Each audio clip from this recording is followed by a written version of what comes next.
Hey, what's up, everybody? We just finished an episode with Tom Szulist. He is the owner of Innocence Cannabis right here in Western New York. Fascinating conversation. We talked all about cannabis, the effects on the body, a more holistic approach to treating ailments. I mean, we got into a lot. He's fascinating. If you don't like hearing me talk, congratulations, because I really didn't have to say much. I was just in awe listening. Really interesting guy, really intelligent guy. He has a great story. And I think no matter who you are, you will find this fascinating. So check it out. I hope you enjoy. And as always, this episode is brought to you by Richmond Bona Personal Injury Attorneys. We hope you never need us, but if you do, we're here to help. Enjoy. That we are living right now in probably one of the most amazing times in understanding how the human body actually works. You know, we have this tube that goes through us that we call a digestive system. I call it the tube. And in that tube, we have this relationship with these microbes that over time evolved with us to bring us into this symbiotic relationship where both mentally and physically we are in balance or symbiosis. Mm-hmm. When that system doesn't work, we've learned that nature gave us this whole secondary system, which is called the endocannabinoid system. And this is an amazing discovery, only from the 1990s, late 1980s, out of Israel. They were trying to understand how THC affected the body. Mm-hmm. And a scientist in Israel realized that we have this whole receptor system. So my observation is that each and every system in our body has its own inherent knowledge of how to be in a state of homeostasis. And when we're not, the brain releases a chemical called an which means inside the body cannabinoid, that hits a specific receptor and causes that system to go do what it's capable of doing, go back to a state of homeostasis. Mm-hmm. That's how the body works. Yeah. And we're just learning this, and the beauty is the phytocannabinoids from the cannabis plant hit exactly the same receptor system in the human body. Now, people say, well, THC, what is that all about? Well, that hits a receptor in our mind for our perception of reality and time. So my reality is one of a lot of pain, and I hit that receptor. My perception of that reality could be such that it could have a lot less pain, because that's a mental issue that we feel it through. Yeah. And that receptor, by the way, is not put in there by man. We're born with it. Yeah. And I feel that when we come across people that have a very narrow mind and are very argumentative because they only see things in one respect, mm-hmm. It's because their inherent system is not producing enough endocannabinoid to hit that receptor for them to have an open mind. Mm. Because their perception is only what they see. Right. And that's why when people use cannabis, all of a sudden, they do not become more argumentative, they become more open-minded. For sure. Because that's what we're doing. Yeah. We're hitting the receptor for that. Yeah. And that's my observation of the reality of what we really are. We're part of nature. Right. We're not the master of it. We're not the special being. Matter of fact, plants have exactly the same microbes. I've got to make sure the soil is proper to grow a plant properly, because if the microbes aren't there, the plant can't express itself fully. And it's the same thing with us. If I'm not getting that proper micronutrients through these microbes in my gut, I'm going to be deficient somewhere, and it's going to end up showing as an imbalance, which eventually will show up what our society causes a dis-ease, which is a symptom, and then we treat the symptom. Yeah, and there's a lot of money in treating the symptom, especially the pharmaceutical companies. I mean, look at the value of drugs. I mean, something that costs pennies to produce, and they're selling it for hundreds of dollars. Yeah, it's crazy. And they're able to patent it, You can't patent microbes that are, well, you probably could patent a certain strain, but when you start to really break it down and look, so my life has changed because of my understanding about this tube Yeah. and the microbes. So the first responsibility I have every day is to make sure I'm feeding certain groups of microbes. You know, people think about having meals throughout their day.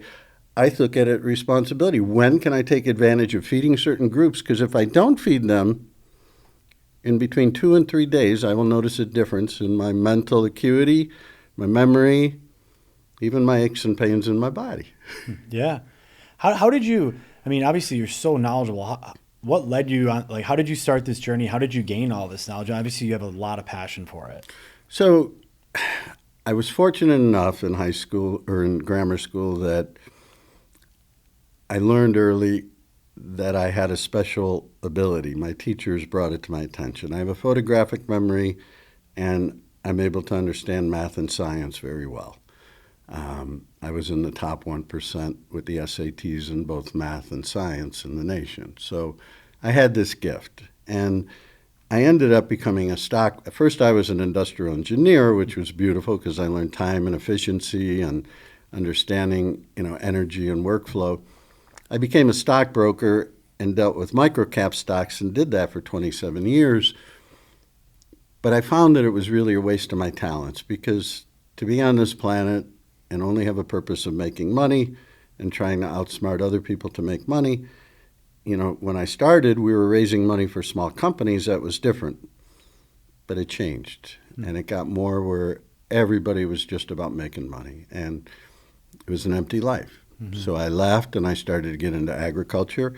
And I always had a passion for garlic. So I started to grow all different 9 DNA categories of garlic and 80 different varieties and started to teach people because garlic it's a very special plant that grows on this planet. It is the second most epigenetically connected to the human genome of any plant on the planet. What does that mean? That garlic and its components affect our DNA and cause our DNA for healthy expression. That is the epigenetic effect. Epigenetics is how our environment and or our food, which is part of our environment, affect the expression of our genes. So an example is my parents died in their 60s and 50s of cancer, which means that they were susceptible to that problem that causes growth in the human system. However, I've learned that's really only 10% of the outcome, the epigenetics of me being able to make my DNA express properly is going to keep my human system healthier. By the way, the most epigenetically connected plant to the human genome is a cannabis plant. It turns our DNA on for expression more than any other plant or herb found on the planet. So I taught people about garlic, and at the same time when I was at the farm, tart cherries were being used at the farm to produce pie filling, and it was very costly to open this cooperative plant and make all these pitted cherries with sugar on top for pie filling. And I did research on the tart cherries and found that they were a superfood. So what I did was, we have a local concentrator down in Westfield, New York, and I started to market at farmers markets and teach people how tart cherry juice concentrate was a superfood. And people started to realize the benefits, feel the benefits.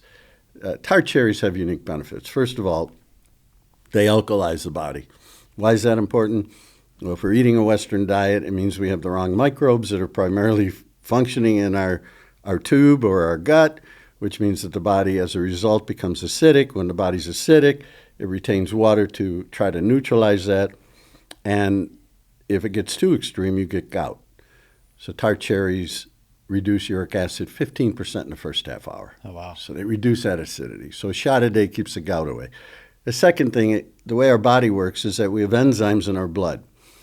If I injure my arm, it will release an enzyme, which is called COX-1, and the second one is COX-2. One is for inflammation, one is for pain.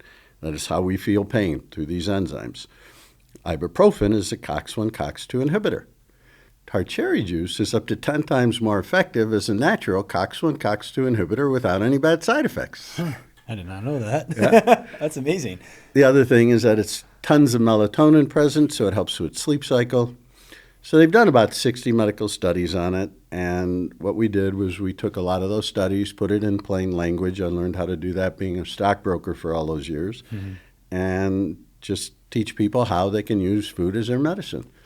And then what happened in 2018, the Farm Bill passed, which allowed CBD to be grown.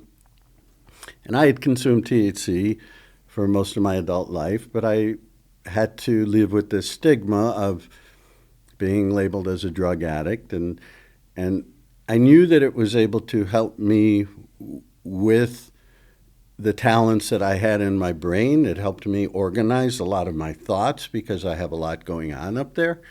And it made it not so overwhelming and able to use these faculties that were overwhelming without that. So I used it, and I've always been health conscious, but I did enough research that I felt comfortable with taking that risk. And then when I finally got to learn about this plant, because I got to grow it, once I got to grow it, I really wanted to know everything about how it grows and then how it works with the human body. And that's when it was just mind-blowing to see how the human body works. And the first year, we only grew 150 plants. We didn't, a lot of people were doing acres and acres, and just doing 150 plants was overwhelming, never doing it before. What we did was we kept strain specific, just like I did with my garlic. I realized there's different strains and they got to have different effects. And then when we kept our strains separate, we then had a process with CO2 extraction, made into tinctures, and then we started to sell it to our community. And the beauty was we were able to see how different cannabinoids were able to affect different issues. And push different buttons. And that's what all of a sudden just got my mind going about understanding truly how our body works. So an example is CBD helps with seizures. And to me, a seizure is a disalignment or a non-balance between the electrical to mechanical system of the human body. That's where the movement comes from. CBD brings that back to homeostasis and calms that down. CBDV, a new cannabinoid that we've now been able to grow in very high percentages, is twice as effective for that. Wow. So now somebody comes in and they've got a twitch or they've got something with muscle control or even something with Parkinson's. We try using that to hit the receptor to cause homeostasis to come back to that system in the human body. That's all we're doing. The other thing that's really cool that a lot of people don't realize is that CBD is different than THC, non-psychotropic. Yeah. When we have CBD in our brain, what it does is that when we're thinking, our focus is either in the present moment, which is the only thing that's real, or it's in reflection or projection. Reflection of the past, projection of the future. Both of those cause anxiety, have emotion, and none of those are real. Nothing is real. They're just neurological pathways that have emotion attached to them. And as we don't want to go down those pathways, we do it more and more because we try to figure things out or understand. It's all not real. Yeah. So when CBD gets in our bloodstream, it makes the path of least resistance, being in the present moment, and it stops the monkey mind because it's not real anyway. I read something actually yesterday. I wish I could remember the source. And it was a peer-reviewed piece of literature, and it was saying that something like 93% of the things that cause us anxiety never happen or are untrue. Yeah. Right. My observation earlier in life was that I used to get anxious about doing something, like, let's say, coming here to do a podcast, and I would think about who the guy is and what questions and all this stuff. It's never what you think it's going to be anyway. So I stopped doing that. You're right. Because it never is. I said, it's not even 1% that I would hit it. Yeah. You know, I think we're going to this party or dinner and it's going to be soon. Never. So I don't waste my time doing that, you know. And I've also learned that, you know, our thoughts, like any other muscle, we can control that electrical focus that we have about where we want to be. And we know how to do it physically because we go to a gym. We can do it mentally with what we're taught, which is called meditation. which is mental exercise. And I've been doing that now for, I think it's 1,092 days in a row. Wow. And I highly recommend it because stress is what kills us. Stress is what causes dis-ease in our head and in our body. It's mostly self-imposed. Like you said, 92% of what we think about. We're thinking about something that happened yesterday. Yeah. And what happened yesterday is no different than what happened 5 years ago. Yeah. Just fresher in our head, but it's all in the past. Mm-hmm. It's so true. It's so true.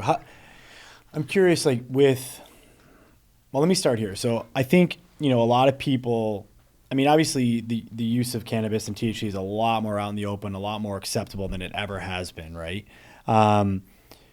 But I think there's still a lot of misconception or misunderstanding about how it actually works. I would love for you, because I've seen this on your website, on the Innocence Cannabis website.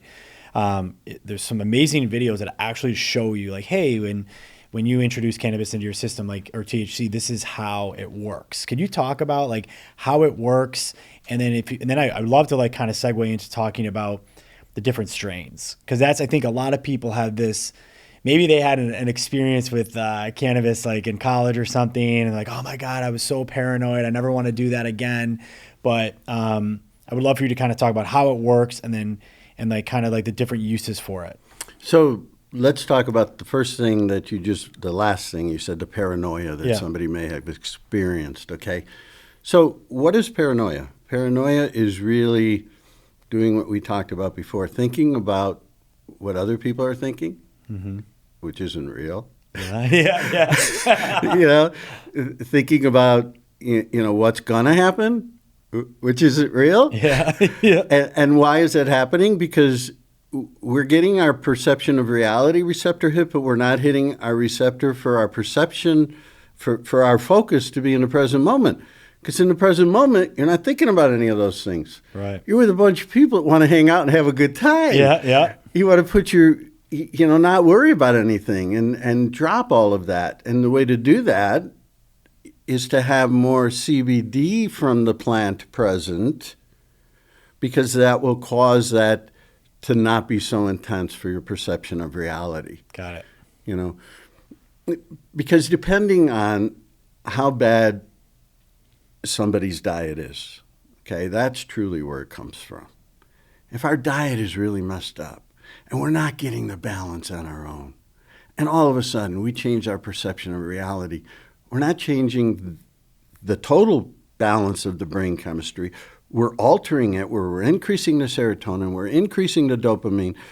It's changing the positiveness of the neurological chemicals, but it can't change everything if we don't have a good basis. Right.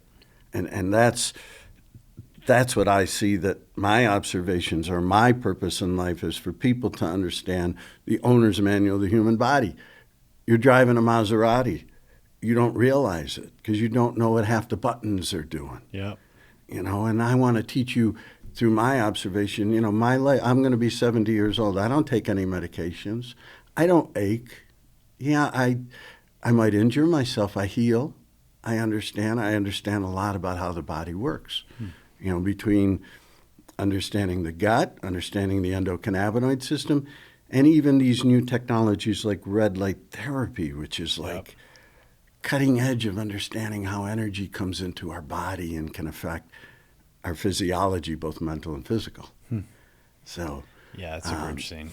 So when we look at these different strains of cannabis, they have different combinations, which is called the entourage effect. So it's kind of like you could play one note on a piano, but when you're playing all of the different notes together, they come together like a beautiful piece of music in your ear. And that's what different varieties will do, because it's not only a combination of the cannabinoids, but there's this other layer on top of that. And again, we know very little, but we're starting to learn more. There's a layer on top of that, which are called terpenes. And terpenes are these amazing smells like limonene and pinene. And like limonene, when I have a variety of cannabis called Citrus Slurp, and it has tons of limonene in it.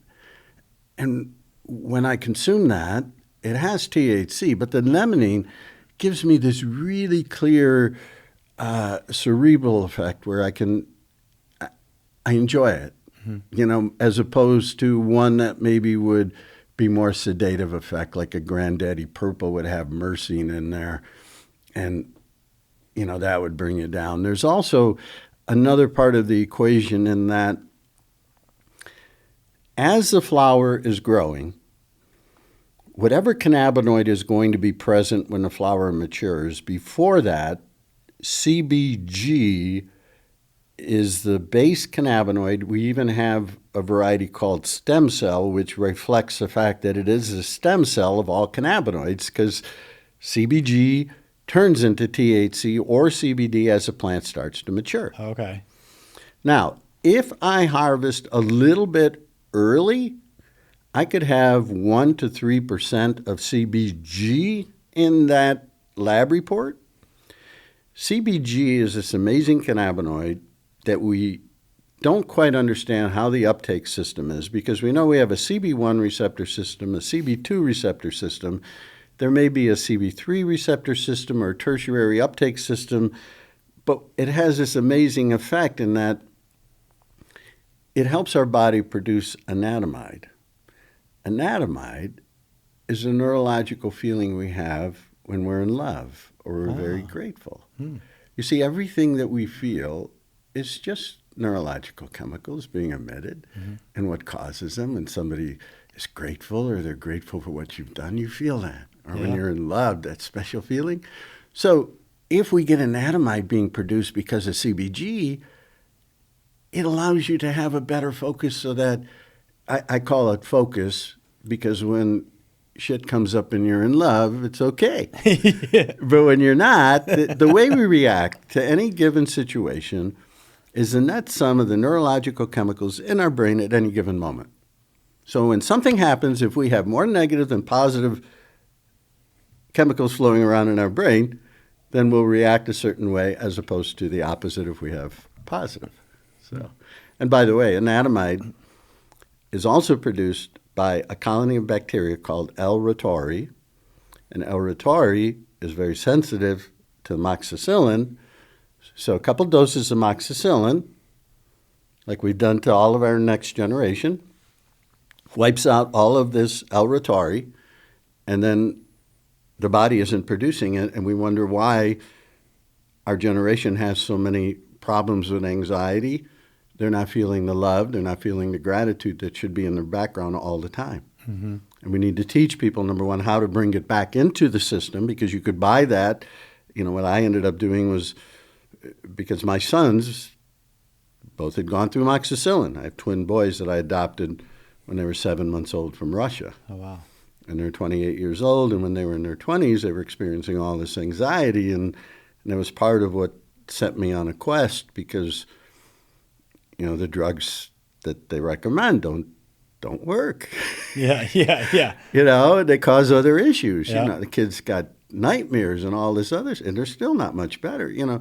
So what I started to do was try to understand deeper, and that led me into the microbiome and realizing. And so I bought L. reuteri and 2 billion CFUs, colony-forming units and capsules, and learned how to make it into yogurt using organic half and half, putting inulin in there.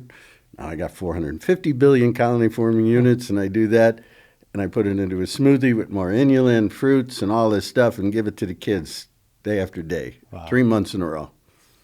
All of a sudden, the whole physiology of the tube changes, because it's been there enough, and then all of a sudden the neurological chemicals start flowing, and all of a sudden you start seeing changes. Now the guys, before they wouldn't even go into a restaurant. They didn't want to be seen in public, and I didn't understand it. Nor can I, because I have L. reuteri. Well, that's all gone. And I can't say it's because of that one thing, but it's awareness of all these things and starting to become aware and starting to teach people how this works. Now, are my boys all excited about L. reuteri? No, but they like the milk, the shakes. Yeah, That's yeah. all that mattered. Yeah, yeah, exactly. Yeah, I got him to take it. Yeah, yeah. That's a key as a parent, right? Yeah, and it made my life better. And, Yeah. that's what helped me push, and that's why I want to share this stuff, because, nobody should deserve to have such a tough journey. I mean, we've got everything we need. Yeah. We've got everything, yet nobody's happy. Yeah. I think when I talk to people in this day and age, like we were saying before, I mean, people are way more open to the use of cannabis or CBD or THC, whatever it is. I think people just get very overwhelmed, like thinking about, say, like going into a dispensary. I think that's where most people think they would start, is that they would just walk into a dispensary and then it becomes overwhelming. There's edibles, there's tinctures, there's flour.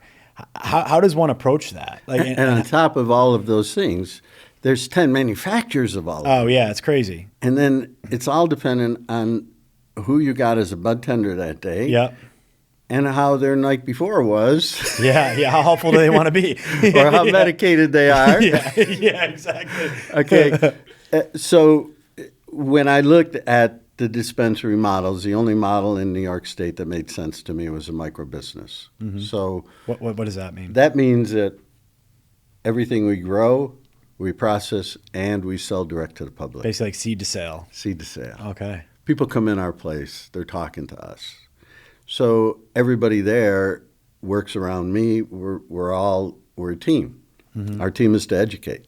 So when people come in, we want to find out what's their issue, what bothers them. Like a guy yesterday came in, and this guy's telling me that he's got so much pain, they had to put this electronic thing that has electrodes to try to kill the pain, and and he'd been using THC for trying to conquer that all this time. Right. And I said, let's start using some CBD to supplement it. Let's start really pushing to see if we can hit that neurological connection. Okay. Yeah. And the guy was so thankful, because he came to buy something and he was educated, and it was like, wow, And then the other side of it is that if I teach that guy, if that guy likes that, let's say he's using CBDV, Yeah. and that's helping him. And if he's using it heavily, it might cost him, it's $50 a bottle that might only last about 2 weeks. So it could get quite expensive. Well, he could grow the plant himself. I'll show him how to extract it. It's not rocket science. And that's the beauty, is that you can have your health in your own hands now in New York State. And what happened really importantly yesterday. Yeah, I was just going to ask you about this, but go ahead. Yeah. When I was 15 years old, they made this product, a class 1 drug, equivalent to LSD and hard narcotics. And as of yesterday, Schedule 3. And rightfully so, because there are overwhelming bits of evidence about how CBD works and THC work. And THC, what they said when they signed the executive order is, I'm not in favor of recreational use, but the medical applications are so overwhelming, we can't discount this anymore. Right. And this opens up the research, because when I first got in the industry and I started going to all these workshops, and like I remember going to RIT, and the professors from RIT couldn't be on the time of being on campus, but it was off campus through their own personal lives that they could talk about what they believe and what they see. And they said, we can't do research here because it's still a class 1, even they can't risk the federal funding. Mm-hmm. Now we have all of that research behind us. And I can't wait for that to happen. Matter of fact, I worked with the Dent Institute. They have a ton of people that use both cannabis and CBD products, and they do some clinical trials, and I grow CBDV, and they know that that's a rare cannabinoid, and they want to do a study in the worst way, but they're too busy. Right. And the cost. And that's where, now that this is happening, I anticipate that part of our business model will be doing our own clinical trials because why shouldn't we? It's not that hard. Yeah, yeah. And you know, I want to be able to document some of the stuff I see. You know, when a friend of mine came and to the farmer's market and he had his hands in his pockets and I asked him how everything's doing and he tells me, you know, the Parkinson's is really bad and you know, and he walked away and I go, holy smokes, CBDV. You know, I grabbed a bottle and I ran up to him and I go, here, John, take this, try this. Told him what to do. He comes back 2 weeks later and he says, I'm here for more. He goes, I'm like 90%. It's balanced it out. I go, I can't tell you how happy that makes. He goes, I know you might be happy, but I'm ecstatic. Yeah, that's amazing. And that's what excites me because we're able, and ultimately that tube, the gut, is where that, I'm truly convinced that's where this stuff is starting from. Yeah. And at least we're able to get the next system closest to the source. And we're not going to screw the gut up taking CBD. Matter of fact, because we are superorganisms, that's what we are. You know, we have a combination of fungi and bacteria, and they're floating throughout our whole system, and all these, you know, we're superorganisms. Mm-hmm. Matter of fact, I'm less than 1% of the DNA that you're hearing speak here is human DNA, because over 99% of the DNA on or in and around me are all microbial. And that's a reality. And they affect us dramatically in so many different ways. What are maybe we'll call it like the ailments or the issues that you think you're able to treat the most or the best, whether it's like maybe like a sleep disorder, a gut issue, anxiety? I'm just kind of curious because I really want people to hear about, you know, the amazing effects that, you know, this plant can have on people. So first of all, we're not treating anything, because treating kind of means that we're giving the control away. Right. Okay. Because people have to realize that we have this endocannabinoid system within us. It's this whole beautiful system that's connected to our blood and to our organs, where these receptors are all there. Mm-hmm. And there are certain receptors. So in other words, when I put THC in, it can't just connect to any receptor. It's like a lock and a key. It can only hit a certain receptor, but when it does, it has a profound effect. Okay? So when people are having different issues, we want to educate them. So like if they're having trouble with sleep, the best way that we tell people to start out is that we want them to try using a product called Hawaiian Haze, being a pure CBD product, to stop the monkey mind. Because what happens when you go to bed? Yeah, racing. Mind's going like crazy. What happened today? Oh, my God, what's going to happen tomorrow? And you want to stop that. Mm-hmm. And if you can't stop it through mind control, then we need to help you. So we give you CBD. And then there's another cannabinoid. So remember, I told you that as the plant is growing, CBG is there, turns into THC. Leave the THC out there too long, the ultraviolet changes it to CBN. Huh. CBN is the most used cannabinoid for sleep, but it doesn't cause drowsiness. My observation is when we take THC, it's like a spark of being able to see things, and it's exciting, and it gets the mind going. And that's where people say they get creative. Mm-hmm. Well, CBN kind of takes that spark and kind of takes it out and says, yeah, that's cool, but I don't feel like thinking about it. I'm trying to chill right now. Yeah, just kind of like, yeah, it's cool, but not now, you know? And that's how CBN, in my observation, works. It just kind of shuts it down. Yeah. And it really works for people. And then we can add a little bit of THC, but the research shows that THC can allow you to sleep, but it may not be as deep, because it is doing some type of stimulation there. And I like to see people get into that deeper REM sleep. Right. So I would rather see them working. First, I tell them usually the physiology of the melatonin with tart cherry juice. I try to incorporate that to make sure we got the right melatonin balance and working that. And then a CBD with a CBN in there. And those usually, boom, we got it. If we want to start increasing THC, because let's say they like THC and it helps them fall asleep quicker, we'll start with a 2 milligram, and then we can go all the way up to a 10 milligram. Okay. Wow. Yeah, that's amazing. Yeah, I think it sounds like, 'cause I'm thinking about this because I think a lot of us had that experience where maybe you use THC to sleep, you're not using it appropriately, and then you wake up with what some people will describe as like, they'll call it a weed hangover, or like cloudiness. You know what I mean? Yeah. Yeah. And maybe is that because like you're not as in deep of a sleep as you should be? And the liver hasn't cleaned it out enough. Sure. So it's still kind of, you see, the liver and everything has to go through a different cycle. Even the microbes, when we go to sleep, different microbes are at work. Understanding their cycles and everything is really important to human health, because if we work with the microbes, we're all working as one great superorganism. But yeah, taking different cannabinoids can give different effects at different times, and as we learn how we're doing this, and remember, we also want to get back to the point that we don't have to become dependent on this, because the body does this on its own, but it might need a goose, a push. A body in motion tends to stay in motion, but something that isn't working needs a good push. Yep. Once you get it going, come on, body, start doing it. Make sure you got a ton of omega-3s in your diet. If you don't have the omega-3s in your diet to begin with, you can't produce the endocannabinoids, because that's the base building block.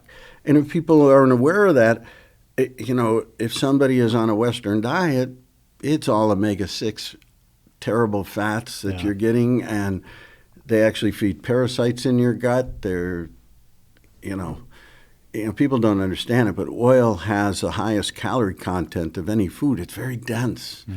And because it's so dense, it has a huge microbial effect of who it's going to feed. Right. So if you got good fats, you're feeding good microbes. You got bad fats, the parasites are going crazy. You got rats running all over. Think of it that way. Well, that's a great way of putting it. It really is. We're going to move on to something different, but I need to ask a few other questions, because I know people are going to find this fascinating. They already are. So most people with very limited knowledge will go in and say, okay, I see a sativa, I see an indica, I see a hybrid, and then, okay, edibles and flower. Because we've always been told, I guess, like sativa keeps you awake, indica makes you tired, Correct. Hybrid's like a mix. Where do those come into play? And then what is kind of the difference of the effects of maybe, say, a gummy versus a pre-rolled joint or a flower? Yeah. So let me kind of explain as if you came in and said, Perfect. Yeah. Hey, I need something. Yeah. What do you got? Yeah. And what I tell you is that, first of all, flower is the heaviest hit. It's like 70-80% in your bloodstream, like instantly. Okay, and it'll be a very high, and then it'll start to come down. We have indicas that will kind of give you more of a sedative effect. They're more in the haze family. They tend to be more for trying to help with some body aches and pains more so. And then if somebody wants something for more energy, we'll describe something that we even have one that has THCV in it. And THCV is this amazing new cannabinoid we just learned about. And it's got this really wild history, because I understand that what THCV does is it curbs your appetite, helps with blood metabolism, and helps your memory. Oh, wow. Amazing cannabinoid, non-psychotropic. My understanding is it was used for the slaves down in South Africa, because they could work on the plantation, they could get high, they wouldn't forget what they were doing, and they wouldn't be in the kitchen trying to eat all the time. Wow. That's amazing. Yeah. So all of a sudden we discover this cannabinoid, and now, so we have products, we have flower. One is called garlic berry. I think it's like maybe 18% THC, but it's also, like 12% THCV. And it gives you that energy, but you can function. You're remembering what you're doing. You're not walking and all of a sudden saying, well, what was I going to do? Yeah. So there's different things. And, and I really can't wait till, we're still getting established, but eventually I want to be able to work where we can deal with the THCV for people and see if we can get some results for people that have memory issues with Alzheimer's. And by the way, when we look at a lot of what Alzheimer's is, one of the things we thought it was the plaque buildup that caused the lack of the synapses flow of the thought process.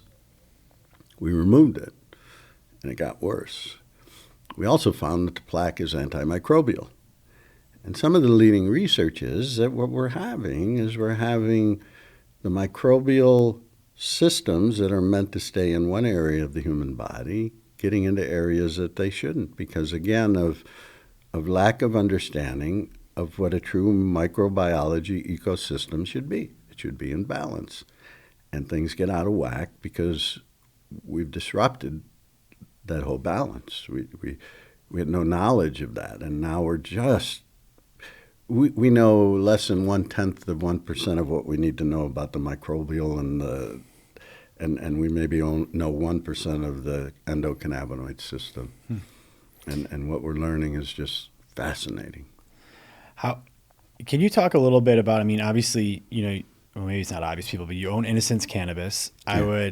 You guys are up in Appleton, right? Up on the lake. Right on Lake Ontario, right near the town of Olcott, and then we actually started delivery service. So we're gonna be going about a 15-mile radius around us, and what we do is when people do come in, or like last summer, we have a tent set up on the outside area, and we grow CBD right on the site. Oh, wow. Because CBD is legal for us to do. It's not as restrictive. And I'm able to educate people about the plant right there, growing the plant, and showing them how to trim the plants, how to understand the plant. Because these are living things. Mm-hmm. Plants are amazing. I mean, we could talk an hour about plants, and that would be difficult to do. They understand our thoughts. They understand what our purpose is, what our intentions are. If you come at a plant with a pair of scissors, they can record that if you're mindlessly coming at them with a pair of scissors, that they record this electrical, more or less screaming that the plant is doing. It's petrified, it has no idea what's going to happen. Wow. Because you're mindless. Now, all of a sudden, if I'm coming at that and mindful of the plant, my focus is on the plant feels that, the plant understands, it's made a connection with me, and the electrical readings are completely different. We know so little. So it's going to be volume 2. So here's how the cannabis plant actually works, is that the day that seed emerges, that tiny root, we want to bring a certain fungus, a mycelium, and introduce it because it's going to go intercellular with that plant and will become so one ingrained with the plant after 30 days that the plant will give carbohydrates to the mycelium. The mycelium will shoot out through the roots faster than the roots could go and bring back water and nutrients in exchange for carbohydrates. They're the underground Uber. They're transporting water and nutrients, and their currency is carbohydrates. When two plants, their mycelium connect, they're both intercellular. The will of the plant is now transmitted through this connection, and now each plant can communicate with each other, and they can explain what's happening in their environment so the other ones can prepare, and they can share nutrients.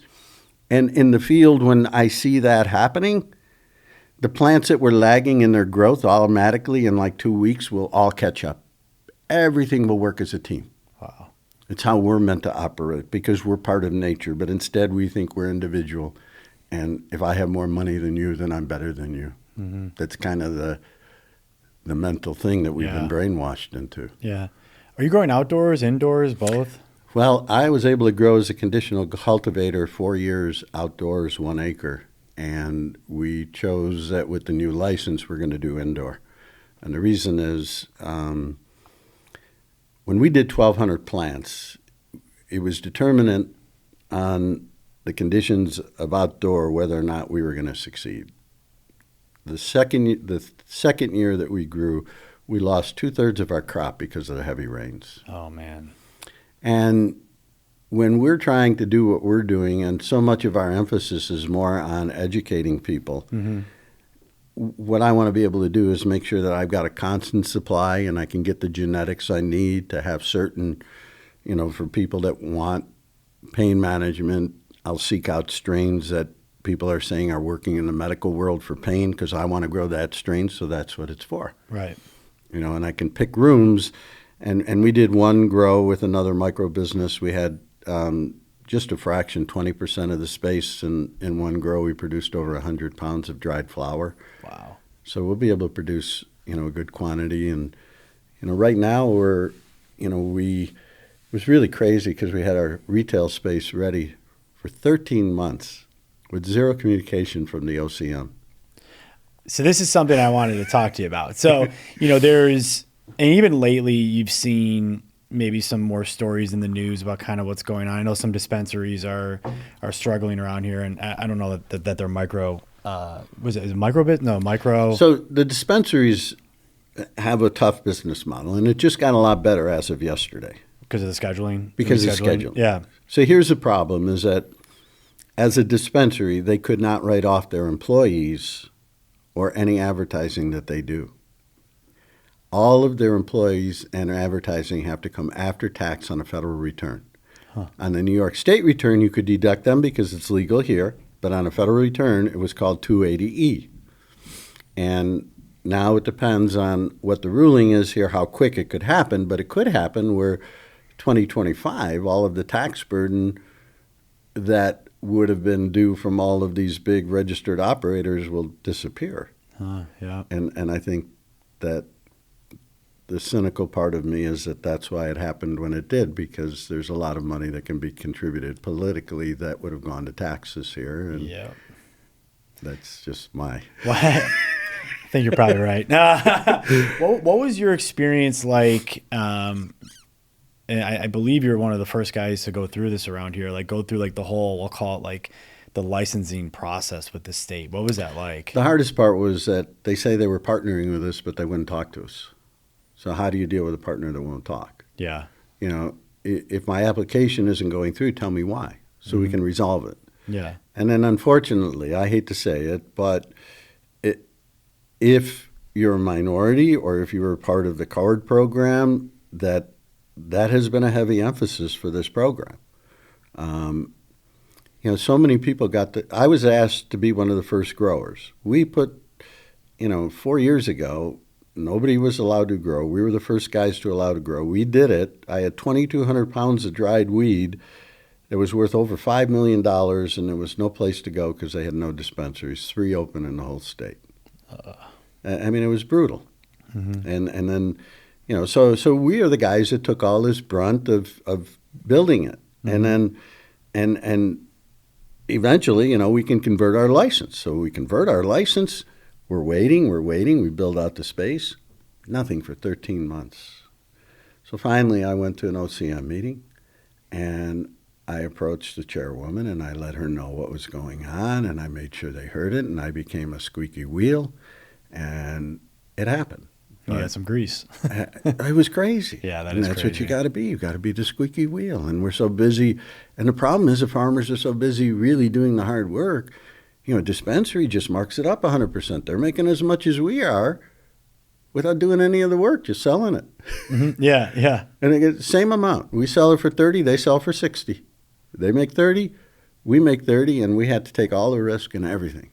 We're the lowest on the totem pole. But now that I have a micro, I'm not selling at 60, I'm selling at 45. Mm-hmm. Yeah. Because that's what the medicine should cost. It's fair to me.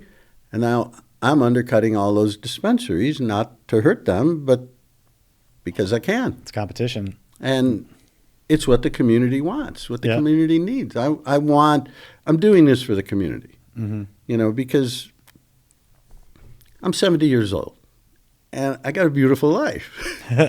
I wake up every day. I get to be around people that I'm trying to make their journey easier. I have a lot of knowledge I want to share, and people want to hear it.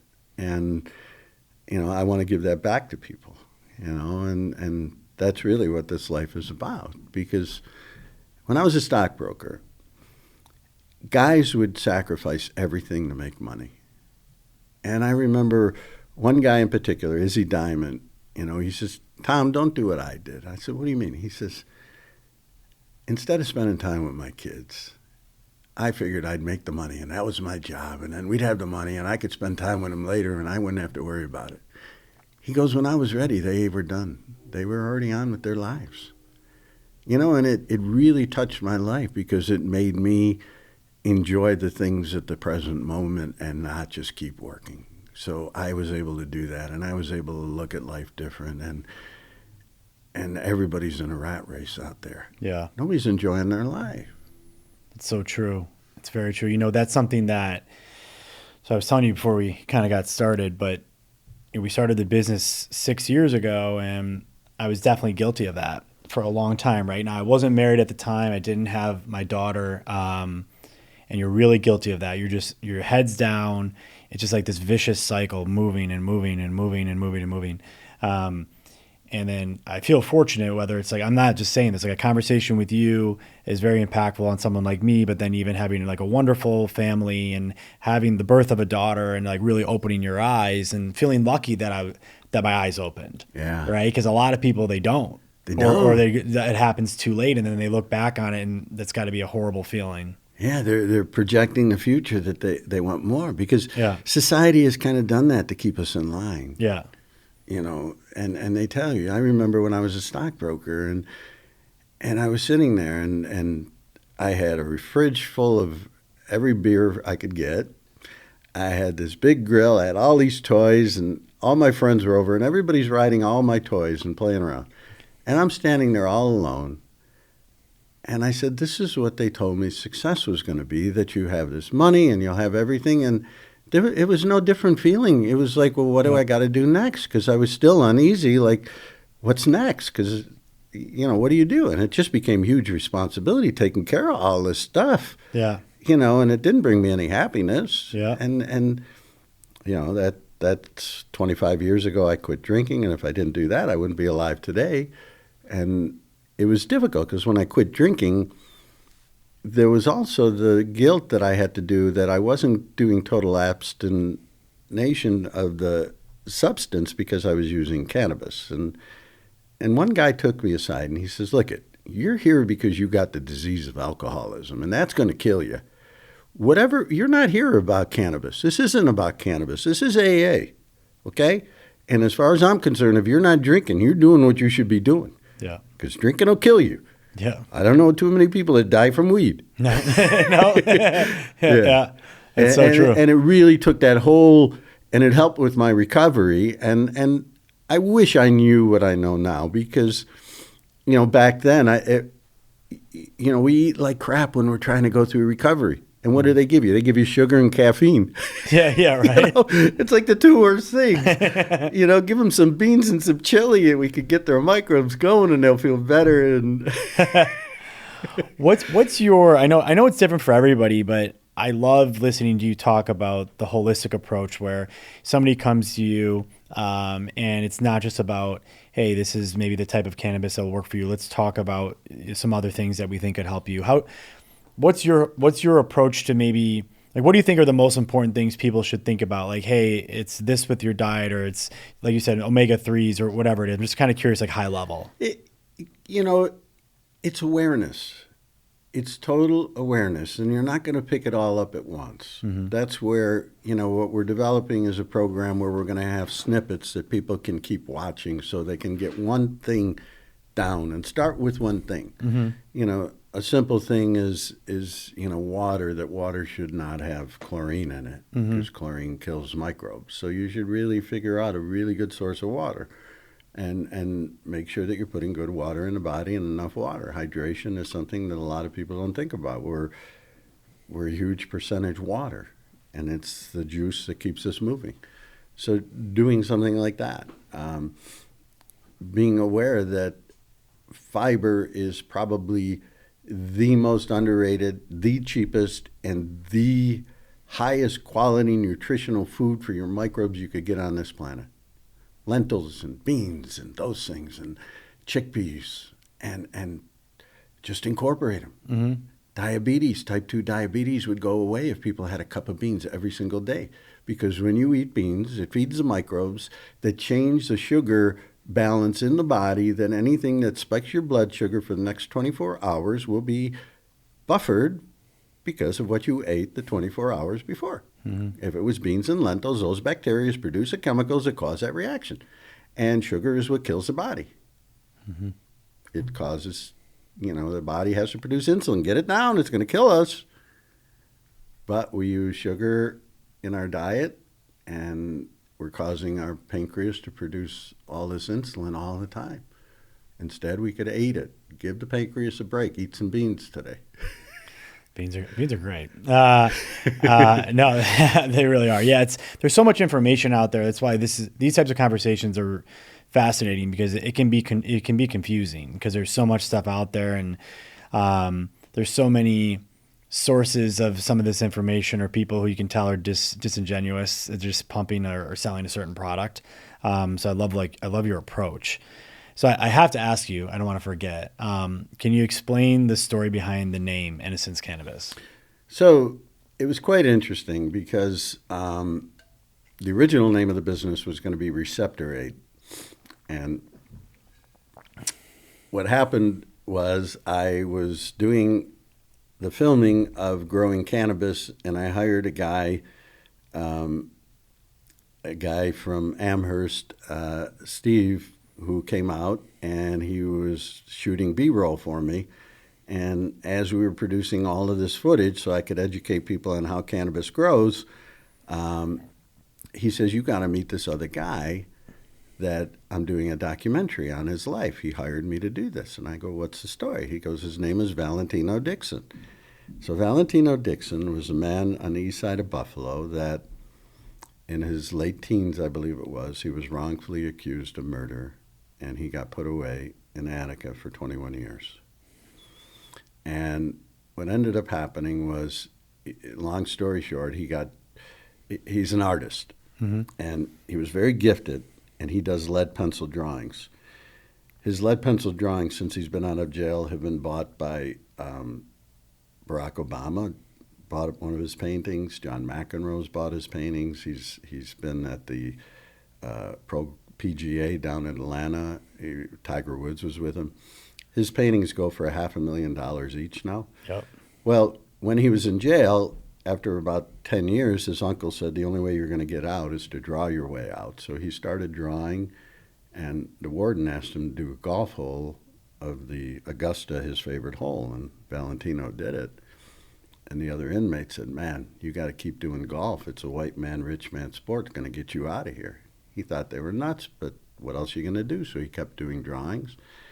One day he sent a drawing to the editor of Golf Digest, because a guy always writes about how golf has changed people's lives, like a Afghani soldier who lost an arm, and he was able to golf and with his other arm, and it made him feel whole again. And Valentino wrote and said, listen, I know you hear this from everybody, but I am an innocent man, and I escape on a golf course every day. I've never been on a course in my life, but this is what I do.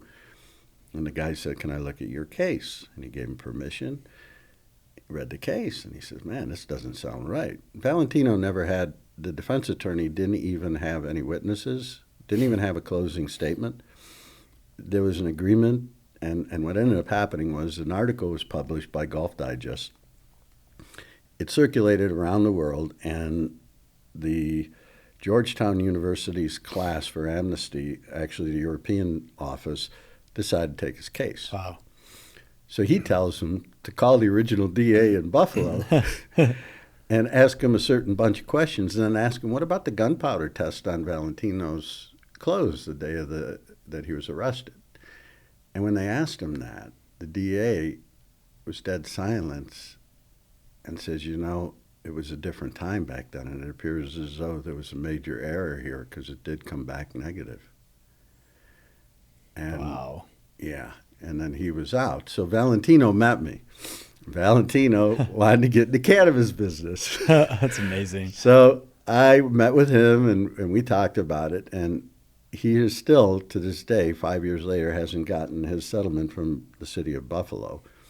It's probably going to be, in multi-millions, and yeah, I'm he sure. wanted to invest that money with me, and I brought him in as an early investor, and that's where he came up with the name Innocence. Oh, wow. That's awesome. That's a great story. Since then, what happened was, because of the way the state took 13 months with no communication, every month when the licenses were being announced, he says, you know, Tom, after about the 6th time out of 13 times that it happened, he said, I feel like I'm in prison again. I'm beholden to New York State, and I don't think you're ever going to get it because I don't believe in the state anymore, and I can't do this anymore, and I want out. Okay. And it was really unfortunate because, you know, Crystal Peoples-Stokes knows him. You know, he's very well known in Buffalo, and I really wanted to do that with him, but, you know, he actually has moved to Taiwan now. No kidding. Or Thailand, excuse me. To Thailand. Wow. And he just got, when he saw a lot of the stuff happening in the government, he says, I think I got to get out of the country. The dollar isn't going to be worth a lot. And what happened, too, is that when he got out of prison, a lot of people in the east side of Buffalo, he felt like he needed to help them all. And his hands were he was giving out so much that he needed to get away from all that. Yeah. It's hard, you know. You want to help people. I can't even imagine how difficult that is. And I can't even imagine being in prison for that long and knowing the whole time you didn't do it.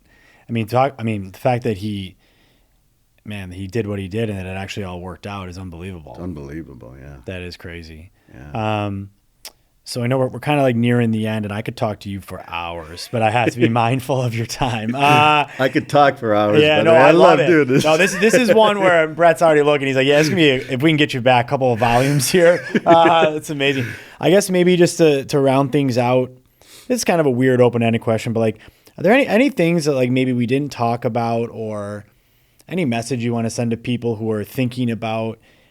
Maybe they're going to come see you, or they're thinking they have these issues, and now maybe their mind's a little bit more open to using cannabis and to help them feel better or lead a better life. Yeah, you know, I think with any real truth that comes out in our lives, at first, you know, you're ridiculed, like we were my whole life when I was using THC, and then all of a sudden the evidence comes out, and then people still resist, and then all of a sudden it just becomes the truth. Yeah. And, you know, I have 2 messages. Number one, people that have used THC and deal with all the PTSD of being labeled as a drug addict their whole life, you know, it's time to be able to realize that isn't true, that you're not. You know, what you're doing is you're hitting a receptor that is not man-made. It was put in that mind for a reason. And if you have mental imbalance because of shit that's going on in your life, it's a hell of a lot better than trying to put a drug in there that we don't know what it's really going to do in the ultimate. Yeah. I mean, it's a plant. And it can't be patented. That's why it wasn't used by the medical industry before. Yep. And we can grow it. And if we find what works for you, it doesn't have to cost you anything. You can grow it. It grows like a weed, as they say. And so, you know, we have this beautiful life, and we don't realize it. And we're only going to be here for a certain number of days. And we need to live in the present moment every single moment and learn how to do that. Because when we do, we realize we got everything we need. Yep. We're here. Yeah, we're still waiting to get there. We're going to end on that note. Thanks so much for being here. This is amazing. Okay, thanks a lot. I appreciate it. All right, Tom, so where can people find you? So we're up on a lake near the town of Alcott, about 3.5 miles east. The address is 6730 Lake Road in the small town of Appleton, New York, 14008. All right, you have a website too, right? Yeah, we have a website. We have singerfarmnaturals.com. We have innocence.buzz. And we also have a YouTube channel, Singer Farm Naturals, and a Facebook presence. We're all about educating and everything from agriculture, food, to cannabis, everything in between. All right, awesome. Thanks, man. Appreciate it. Okay. Thanks. Perfect.